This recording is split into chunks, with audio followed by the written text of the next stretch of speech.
And welcome to the University of Nottingham PGCE webinar. My name is Helen Sparopoulos. I'm the Admissions Manager at Stafford Global, and joining me this evening all the way from the university is Dr. Alison. Good evening to you, Dr. Alison. Good evening, Helen, and good evening, everybody over there. Very pleased to say hello and pleased to be joining you for this session. Good, thank you very much. And I can see there are quite a few of you that have joined us as far afield as Saudi Arabia. I can see Kuwait and Egypt. Welcome, everyone. How are we going to conduct the webinar this evening? So I'm just briefly going to introduce you to Stafford Global. I'm then going to hand you over to Dr. Alison, who is going to talk to you about the program. And towards the end of the presentation, you will have the opportunity to type out any questions that you'd like to ask Dr. Alison or myself. And what I will be doing is looking at these questions quite carefully because a lot of them are identical. So I'm going to try and group them all together for you. Okay, so let's get started. Who is Stafford Global? Well, Stafford Global was established in 1993, and we are a resource center for distance learning education in the Middle East. We currently are a resource center for 6 prestigious UK universities, one of which is the University of Nottingham. Now, we do offer a variety of programs ranging from certificates, diplomas, bachelors, MBAs, MScs, right through until doctorates. So we really do have all the programs that would suit your personal as well as your professional needs. Now, the mere fact that you are here this evening means that you have been in touch with one of our experienced academic consultants. And our job at Stafford Global is to ensure that you choose the right program to suit your needs. And we'll also make sure that we communicate with the university throughout your application process. We do assist you throughout that. And towards the end of that entire process, you will then become a registered student of the university, and all academics is managed by the university directly. Stafford does also offer some administrative support throughout your studies as well. Okay, so I'm now going to hand you over to Dr. Alison. As I said, she'll take you through the program, and then I'll join you towards the end and take those very important questions. Over to you, Dr. Alison. Thank you, Helen. I do hope you're all going to find this evening interesting and informative, and I hope you ask as many questions as you need to ask at the end. We look forward to answering all your questions to make sure, as Helen said, that you're making a good choice if you choose to join this programme based on lots of information. Okay, I'm going to talk for a second or two about the University of Nottingham. The University of Nottingham is a very prestigious university. It's known very well internationally, and it has its rankings in the top world rankings. It's a very popular university, both with undergraduates and postgraduates, and there's always a lot of competition for places because it is one of the Russell Group universities in the UK, and as I say, it has a very high reputation. It's also known for research. It's a research-based university, and your tutors from the university are all world experts in their ranges of specializations. So you would be welcomed to a very high-level academic community should you choose to join the PGCE program, and I do hope you will. The university is quite rightly, I think, very proud of its Postgraduate Certificate in Education International, because it certainly has an international flavour. It takes into context that international situation that all of you coming from different parts of the globe will bring with you. And it is a programme at master's level, and it's intended to enrich you working in different countries around the globe together with the tutors on the programme. There are face-to-face meetings, which I think at the moment you will be disappointed to know are still suspended, but nevertheless, during the programme itself, there are lots of meetings with your own personal tutor in small group tutorials, which are fairly regular and give you a chance to talk together as a small group of students, but also to talk very closely with your tutor. And I have heard, since we've been doing this online in the last 18 months, that most students have found this situation really, really helpful and really useful to support their academic work on the course. Okay, it is a course which allows you to work on your individual practice, thinking about practice against a theoretical background. And because we have students coming from all over the globe to join us, there's an opportunity to really share ideas of practice, but also of academic and critical thinking. And I do think it's important that you know that the course is suitable for those of you who are working with early years. Some of you will come with primary experience and some with secondary. And we even have students who are coming from HE. And because you're coming from a different context of learning, this enriches the level of discussions that we have as a group. So I would really like to encourage you, whatever your age of the context of your teaching and learning happens to be, do really consider joining us. Okay, let's look at the course itself. Let's look at the course structure. The PGCE consists of 3 compulsory modules, and each of those are a separate entity, but they will be completed totally over a period of 11 to 12 months. And the modules try to cover a range of experiences that you will be able to look at, which relate very, very closely to your own work in the classroom. The first module is about educational aims and values, and we ask you to look closely at those which are your own educational aims and values, and those which are shared with other theorists, intellectuals, and other people in a practical situation across the world. And the second module links to this, but takes teaching and learning a stage further. And we look very closely at understanding what learning is and the impact of teaching on learning, particularly in your own situation. And the final module is inquiring into educational practice, which gives you a chance to do some personal research in your own context, in your own classroom. Now, each of those modules, as I said, stand alone, but there is a structure which is very similar.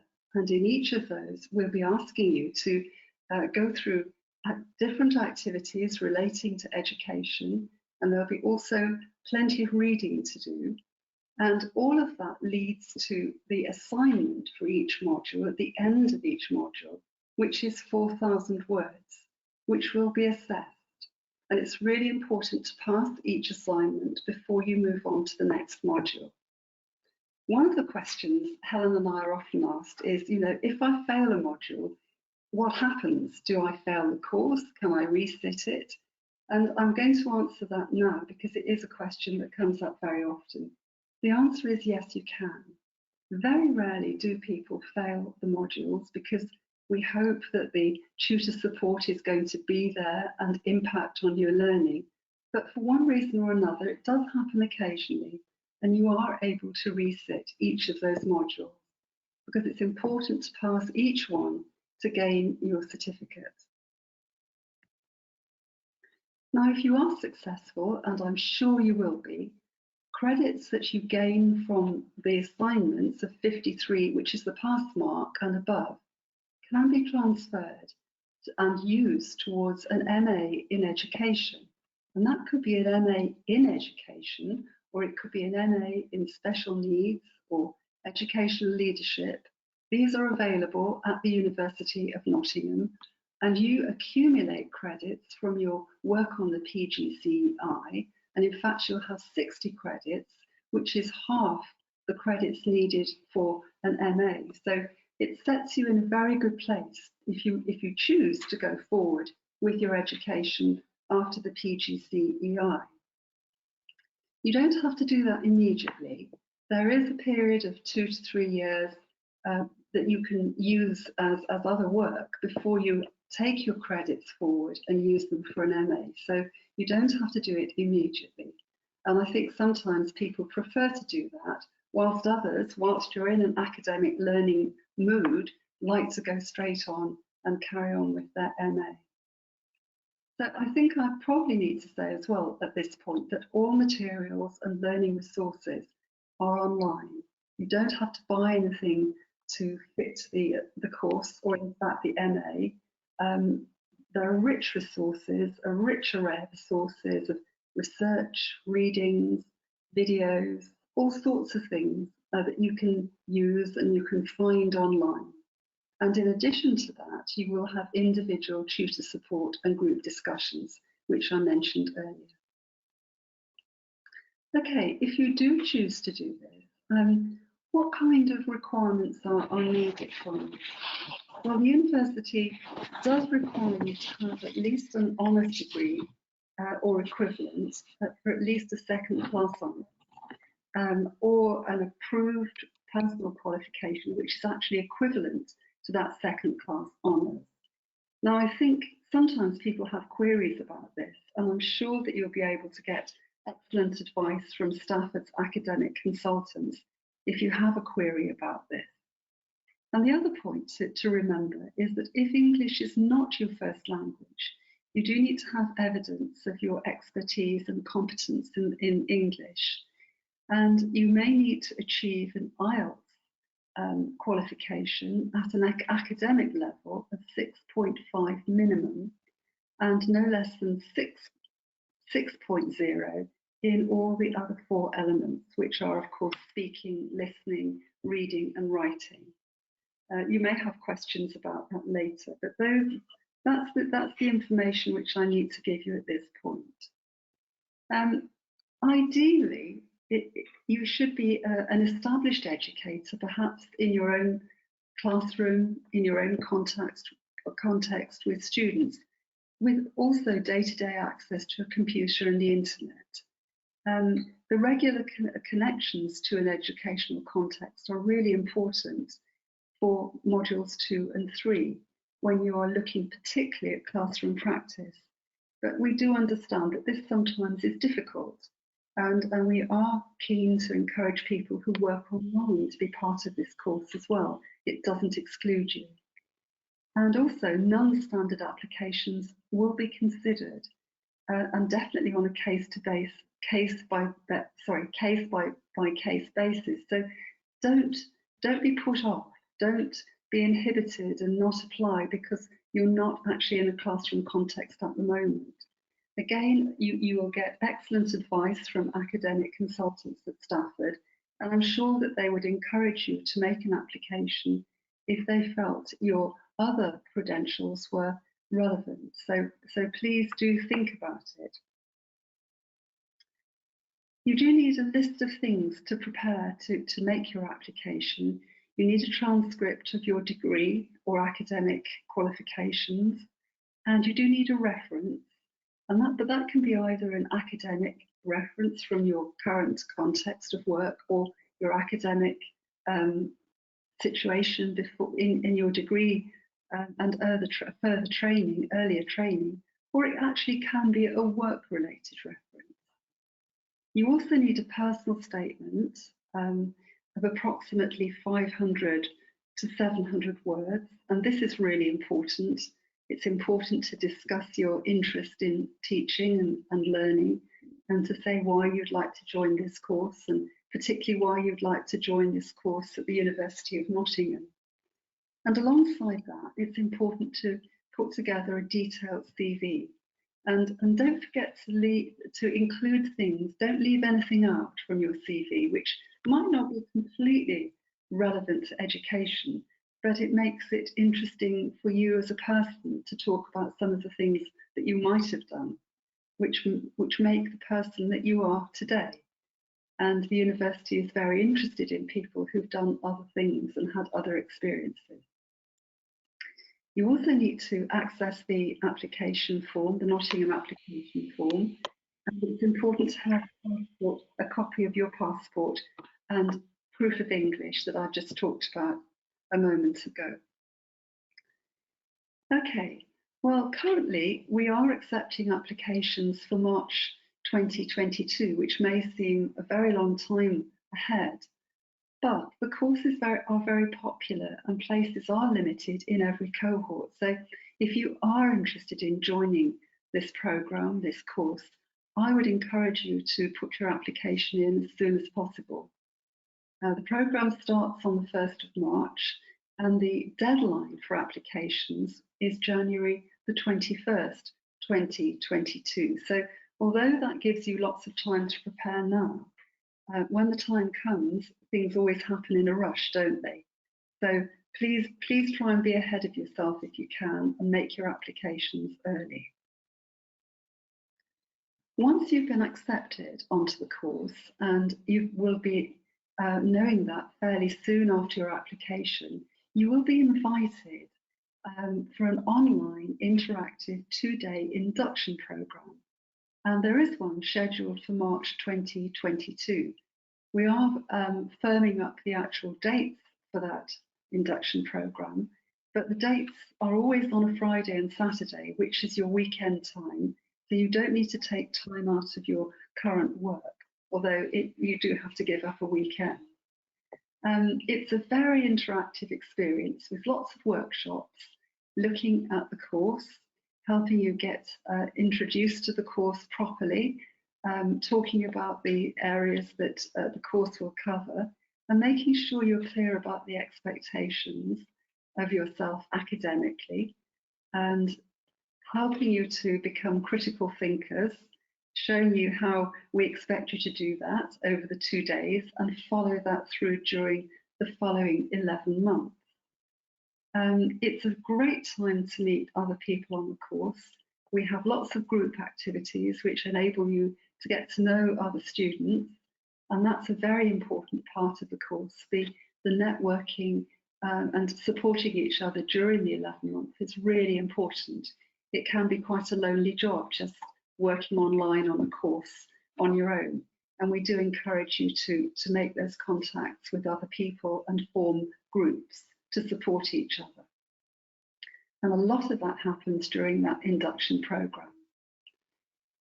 So the fees there, which you'll be forwarding to Stafford, show that the original fee is 31,054 with an exclusive Stafford grant, making a total fee of AED 24,429, which is payable in flexible amounts monthly, which is very, very helpful. Okay, I think that's all I want to start off with, everybody, but please feel free to ask myself or Helen any questions that you need to know the answers to, and particularly ask things which I haven't mentioned, which are really important to you. Okay. Thank you very much, Dr. Alison. And yes, we've already received some questions here, so let me actually go through them. Okay. How old is your IELTS result and what will be accepted? Okay, very good question. An IELTS result has to be at least 2 years old, okay, and it has to be of an academic IELTS of 6.5. There are also other English formal tests that the university does accept, so do get in touch with your academic consultant and we'll be able to provide you with a list of that as well. Okay, I am under the understanding that the program is 12 months, which is great. However, is there a fast track option? We often get asked this, don't we, Helen?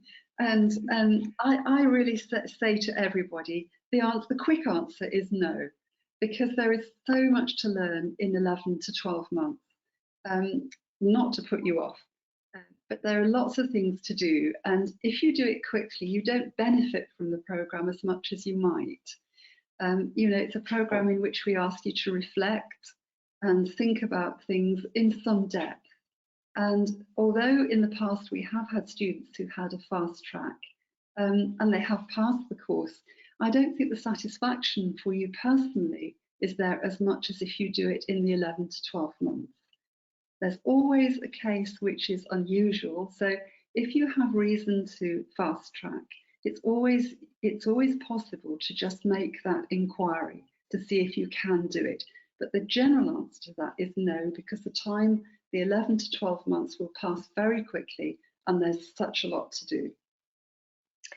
Great, and the next question is about grading. How is the grading system done, and what is the highest grade possible? Okay, the grading system that we use is the one which is used right across the university, no matter what department. So it could be politics or geography, history, or education. Every student is graded using the same system. And it isn't a percentage, it's a mark system. And it goes from the very lowest, so I think the lowest is 23, and it goes right up to at 98, I think. The pass mark is 53, and each of the marks are in a sort of section. So to pass, you need to gain 53 marks. A good pass is 58. And I'm always saying to students, you know, you've passed, you have passed it, that's great. Or this is a good pass, well done. Now, the next bracket would be 63 to 68. And within that bracket, you would gain a merit. And of course, there are additional things that you would need to do to gain a merit. And some people are very keen to do that. The next grading would be 73 to 78, in which you would gain a distinction. I was going to say it's difficult to get a distinction. That sounds dreadful. But don't think that everyone gets a distinction. They don't. We hope everybody passes, which is 53 to 58. And any of the incremental gains beyond that represent hard work from you. And we're just delighted that that happens. There's another bracket, 83 to 88. And that's the kind of level that people get occasionally. But those are the kind of levels that you'd be looking at published works for. So the majority of the mark grades which students gain really are between 53 and 78. That's the average. And online, you'll find in Moodle, which is our platform which you'll be using for the course, we state quite openly what you need to do for each of those grades. So it makes it very, very fair. So everybody's working towards the same goal. I hope that's clear. Excellent. Yes, very, very well explained. Okay, and the next question is about assignments. Are these single assignments, or do I have to get involved in group assignments as well? No, these are single assignments written by you as an individual, and they come at the end of the module because you will have learnt so much accumulatively during the module, and you'll have done lots of exercises and lots of reading, which is compulsory, and you'll be gaining information and knowledge all of the time. So the assignment is really the application of that knowledge. And it's 4,000 words, and particularly on the first assignment, we do give quite a lot of support, and you're able to write a draft assignment first and send that to your tutor for comments and support. And then 2 weeks after you get the feedback from your draft assignment, you will be uploading, submitting your final assignment. So you can see there's quite a lot of support there. And then for each of the modules, your tutor will send you a feedback form about the assignment, and the good points, the points which have meant that you've got the grade you've got, but also there'll be developmental points to help you improve with each assignment. I hope that's clear. Good. And the next question is the course subject dependent, and are the assignments dependent on that as well? So for example, if I have studied science, will I be asked to do assignments on science or political science? No. I think whatever you've studied before is really important, and that's part of your own knowledge base. But really, I think it's important to try and adjust into thinking this course is about education, and it's about how students that you teach learn. So it's basically about the implications of teaching for learning and the kind of skills that you build up as a teacher to improve learning. So there's a lot of theory to be covered about how learning takes place. So if you're a teacher of science, you'll be able to apply, and you are teaching science, it's not just your own learning, but you're teaching science. You'll be able to bring that into the situation. Equally so, if you're a teacher of early years, where you'll be teaching lots of different subjects in areas of learning, you'll be able to bring that into the course as well, because the common factor for every student is that we are focusing on learning. Okay. But nevertheless, whatever your background learning yourself is very important, because that's what you bring to the course, and it makes you the educator that you are. So that is also valued on the course, and it's very important. Okay, the next question is about tutoring. How does the tutoring occur, especially taking into consideration the time differences around the various countries across the globe, or even simply within the Middle East? Okay, it's a good question. We try very hard to make sure that we, for all of our tutorials or group tutorials, we choose times which are convenient for people across the globe. Each tutor has a group of 20 students, and within the 20 students, we usually work in 4 groups of 5. And so, for example, we try to base our initial timing for students in the Middle East. So we try to do tutorials in the early evening, when you will have finished your work commitments and hopefully some of your family commitments too. And that's when we do our tutorials. And just to give you an example, at the moment, I have in my tutor groups, I have students from the Middle East, and I have someone from China and somebody from Brazil as well. So I try to make the time work for everybody. So the UAE students will have their early evening. The students in China, it will be late evening for them, and they're quite happy with that. And for the student from Brazil, that's early morning, but it works okay, because I check that out. Now, that's true for all the tutors. So sometimes you will ask us, is it possible to do tutorials on a Friday? Because we know that's equivalent to our weekend. And sometimes, if that's what you would like to happen, tutors try to accommodate that. It's very important to us as tutors that we match the times that you're available.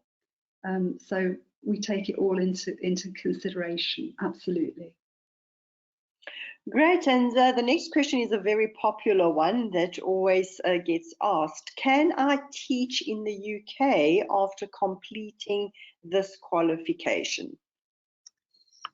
And the answer to that is varied, because in the UK we have groups of schools joined together now and working under their own jurisdiction. And in those situations, teachers don't always necessarily have to have a QTS, a qualified teacher status. So you could apply for a job in a school in the UK and be accepted without qualified teacher status. On the other hand, it is a desirable thing to have. And so if you came to the UK, you would just need to do an assessment, which some schools are willing to do with you, a practical assessment of your teaching, because you will already have the academic side. And I think, from my knowledge, Helen, at the moment, I think there are opportunities to gain qualified teacher status while still in the UAE. I think that's right, isn't it? Yes, so what we do is we normally provide all our applicants with the direct link to QTS. There are various ways of getting that QTS, especially if you are quite far, you're not based in the UK, you're based in the UAE or in any other country. And QTS does actually look at each application on its individual merit. So we will be able to provide you with the relevant links and pages that you can visit, and also UK government pages that you can visit that will help you with the whole system of QTS. Yes, to answer Ayesha's question, yes, all our webinars are recorded. You will be able to get the link from me at a later stage. If it's not tomorrow, it will be the day after. So yes, if you do happen to miss this, don't worry, you will be able to get the link from me. Okay, and let's just go on to the next question. If I needed to stop my studies at any point, is that permitted, even though the course is quite short? And if I do stop, what is the maximum time period for me to complete the program? Okay, that again is a good question, because it does happen. And sometimes things occur once people have started the course, which were unexpected. And so you're able to apply for what is called a VIS. It's a voluntary interruption of studies, and you can negotiate how long that might be with student services. And for example, somebody might take time out for 6 months, and that's absolutely fine to come back at the end of 6 months and resume your studies. You know, you do need to cover the whole of the course within a certain amount of time, and 3 years is approximately the time that it needs to be covered. So it's important to make sure that any voluntary interruption that you have doesn't impinge on you not completing the course. And the other thing that happens is if you have something happen suddenly, which requires you to take a shorter amount of time out, maybe for a couple of weeks or up to perhaps a month or 6 weeks, you can apply for an extension, again through student services. It's not the academic staff who grant these it's actually the student services staff who grant the extensions and the stoppages. So it's very important that if that does happen, that you apply for an extension fairly early, as soon as you know that you're going to need it. I think in almost every case, those extensions are provided, providing you can offer evidence to show why you need to stop suddenly. But generally speaking, the university is very empathetic towards people who need to have a break for whatever reason. Okay, and the next question is quite interesting. Is there a difference in doing a PGCE on campus and one online in terms of modules and work? No, there isn't. If you did a PGCE on campus, you would be a resident in the UK, and you would be perhaps doing a secondary PGCE or a primary PGCE. And within that programme, the main difference is that you would be also working in schools, so you would be gaining QTS status. As part of the PGCEI programme, though, if you go on to further studies, and that would include the master's programme I've already talked about, I'm hoping, or we're all hoping, that the programmes where you come to the campus for some of the summer schools will be reinstated, and you could actually attend those in person rather than working online.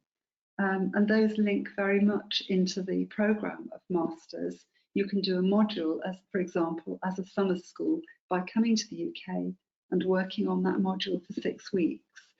So there are different options, and we're all hoping that all of these things will get back into the way that they were working prior to the pandemic.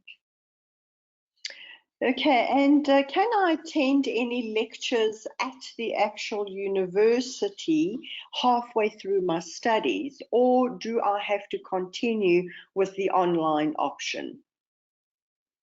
Yes, you do have to continue mostly with the online option, because that is the course that you've applied to be part of. So in essence, you are a member of that course. But there are seminars at the university which are open to all students. And I mean, I haven't heard of any PGCE students being part of those in the past, but I see no reason why you could not be part of those. Because at the moment, that is, because they are actually still online. I'm not sure about when they become live, but at the moment it's possible to attend a number of things because a lot of these programs are still functioning online for the time being. Okay. Good. And do I have, sorry, we've just actually answered that question there as well. Let me just try and regroup all these questions again. Oh, here we go. Will I be able to progress into a master's in a various specialization after I have completed this PGCE? Will I be able to gain any credits?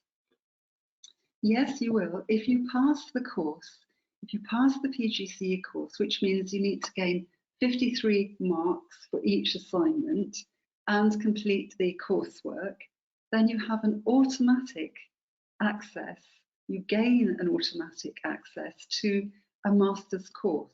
So you will have gained 60 credits, and you need 120 credits to gain a master's in education. So the good bit, I think, it's very encouraging, is that at the end of the course, if you've successfully completed it, you have that choice. You can access a master's course automatically. Okay, and this is also an interesting question. Will I have one tutor throughout my entire year, or will I have various tutors that will teach me throughout the program? Yes, that's a good question. You will have one tutor who you will get to know really well, and you will be in a group of 20 students, and you'll get to know the other students well as your tutor. So that's your main person. I think it's very important to have one tutor for this course because it's about continuity, and it's about making sure that you make the progress that you need to make. And having one tutor enables you to do that because you develop a close relationship with that tutor. Having said that, when it comes to marking the assignments, all of the tutors, and usually on a course there are 5 or 6 tutors, we get together and we discuss all the students, we moderate your work, and we look very closely at the progress you're making because it is our aim as a whole group of tutors to make sure that you fulfill your potential, just as you would with your own students in your own class. So we're looking for that progress the whole time. And to have one tutor who is your personal tutor is really important. Good. And if I fail an assignment, will the tutor be able to guide me as to where I went wrong so that I can resubmit? Is this possible in this program? Yes, absolutely. And it's the first thing that the tutor will do. When the marks for the assignments are distributed and a student might notice that they've failed, and it is unusual, but it does happen, the tutor will get in touch with the student straight away and set up a tutorial, which means face-to-face online, to discuss the issues and to discuss where the student might have gone wrong and discuss ways to improve. Because it's very important to us that students do pass coursework and assignments, and tutors are determined to help where possible. So that's an automatic that you will have good support from each of your tutors. Yeah. Okay, and this is an interesting comment by Ayesha. In a particular qualification that she had done previously, and I'm not going to mention the institution or the certification, we found out that the more the tutor helped us with the assignments, the more we were marked down. Is that the same case for the PGCE? Oh, absolutely not. No, and I think we would like to mirror the way that you would teach your own students in your own classroom. That each student requires different levels of support and different approaches, as you do in your own teaching, and no one is ever marked down more help. I hope that each student gains the amount of help that they need, and that some students like to be more independent as well. Remember, this is a master's course, so there is an expectation that there will be a level of independence, and so some students like to do their own work without too much interference. But nevertheless, just tutors are very astute about the kind of level of support that even people who like to work independently might need. But on the other hand, if people do require more help, then it's given without any implications at all. I would hate to think that would ever happen on a Nottingham University course. Absolutely, absolutely. And interesting question about the workshops. If I cannot attend a particular workshop, will I be told to leave the program? I do understand that they are compulsory, but will I be asked to leave the program? It's a really tough one, and it is tough. Honestly, it's tough. But it's the only time you're asked to do something which is compulsory in terms of attendance. For the group tutorials, tutors are generally very flexible about changing times to suit people, but on the induction programme, it is absolutely compulsory to attend both days. And it has been the case that people who couldn't attend have been asked to defer to the following course, the next course in the next semester, because they couldn't attend. It is seen by the university as being really important that you attend on both days. So that's why it's important to have the dates well ahead of time, and you will be getting those dates fairly soon. And it's really important to, apart from unless you're really ill, but it's really important to try and keep those days, not to try to keep those days free, because otherwise you might find yourself in difficulty. And will the program help to teach in bilingual schools, or is it more focused on international teachers? That's another good question. Yes, it certainly does help for teachers working in bilingual schools. Just as a little example, I have 3 students in one of my groups doing exactly that, and finding the course really, really interesting and relevant.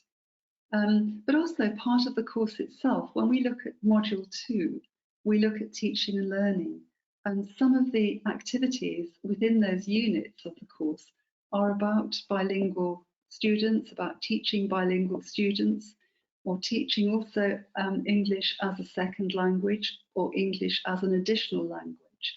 So, we do pay attention to that, whether that happens in an international school or a bilingual school. But yes, I think my 3 students who are currently in bilingual schools are doing really well. Yeah, so it is relevant.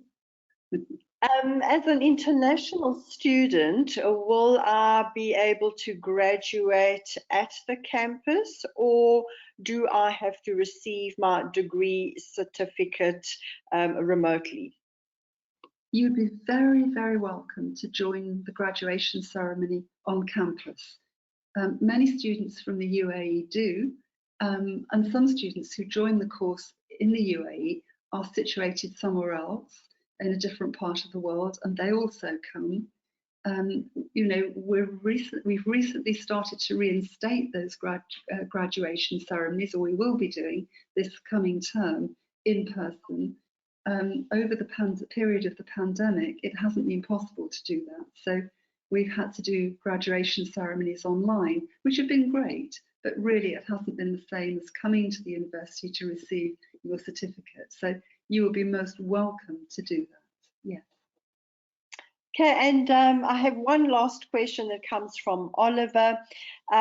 You have mentioned that all tutors are available via Moodle. Are tutors available in other ways as well? Can I, for example, email my tutor personally, or can I phone them? Are they available? Absolutely. You are encouraged to email your tutor. I don't think phone is a good thing. It's difficult, it's expensive, but certainly emailing your tutor is absolutely okay. And otherwise, we use Teams, and we will be using Microsoft Teams for the induction days as well. So that's what we use for other tutorials and group meetings. And usually it's very it makes conversations very accessible. Excellent, excellent. Okay, so I have managed to put all the questions together, some very interesting questions that actually came through this evening. Thank you very much. And as Dr. Alison has said, we are currently open for the March 2022 cohort. We have just successfully closed the October cohort with a very strong number of applicants, and do remember there are limited places available for every cohort. So if you are looking to join the March 22 intake, please make sure that you get in contact with your academic consultant, get all those application documents in so that we can send it to the university for review and approval. And one last point, if you are going to apply on a non-standard entry, that is for people that don't have a degree but vast years of teaching experience, that application does take quite a while to be assessed by Dr. Alison and her team. So please make sure that you do send in those applications a lot earlier than the application deadline. Okay. Again, Dr. Alison, it was fantastic having you with us this evening. Great to see you again. And to everyone that joined us this evening, thank you. Hope it was quite an interesting session, and I will be sending the recording to you either tomorrow or the day after. Good evening, everyone. Thank you very much. Thank you, everyone. Thank you.